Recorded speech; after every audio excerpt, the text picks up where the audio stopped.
Welcome to 4th grade General Studies in a differentiated classroom. The way in which this classroom is going to be set up is different than having many rows that children are sitting in with a teacher standing in the front. The way the classroom is structured is that the room is set up in various stations.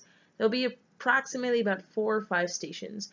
In the beginning of the week, the teacher will explain where your child should go and what they will do at each station and what is supposed to be learned at each station. After that, students will be instructed on how to move from station to station. Now, you might be wondering what's taking place at these different stations. Well, one of them is always going to be a teacher-led station. That means that the teacher is going to be giving instruction to a small group. That could be 4 to 5 students in a 20-student classroom. And this will provide the opportunity for the teacher to really teach a new skill or review a skill on a much more intimate level. Now, some of the other stations will include independent work. So one of the independent works will be that your child will be working on an anchor activity. This is an activity that they will be working on independently, and the teacher will check it periodically throughout the year to make sure that they're making progress. Another kind of activity that they might have that they're working on independently is a tiered activity. Now, it's important to understand what a tiered activity means.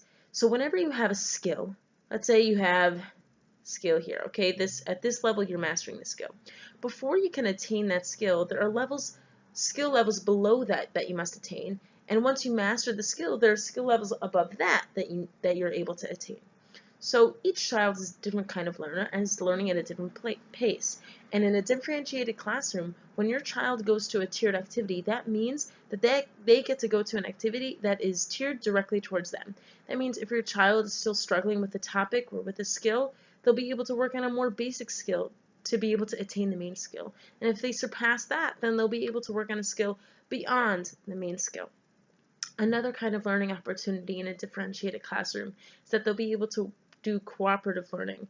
That means that your child will work in their group with their group members on a project, on building something, on a puzzle, where they're able to really use each other as resources. Now, all that being said, with all the different kinds of learning going on simultaneously in the classroom, there has to be some real expectations from students. Some of the expectations include students being able to follow instructions, knowing where to go, listening to when to go there, where to go, where to put their materials, what is expected of them at that station. In addition, we also expect that students can work quietly and independently. This means that they don't need reminders every 30 seconds of what they're supposed to be doing and that they're supposed to be doing work, and that they can work in a quiet way so it's productive. And the last thing is that they're able to work in a group. That means that they're able to kindly work with others, share ideas, share materials in a positive and productive way.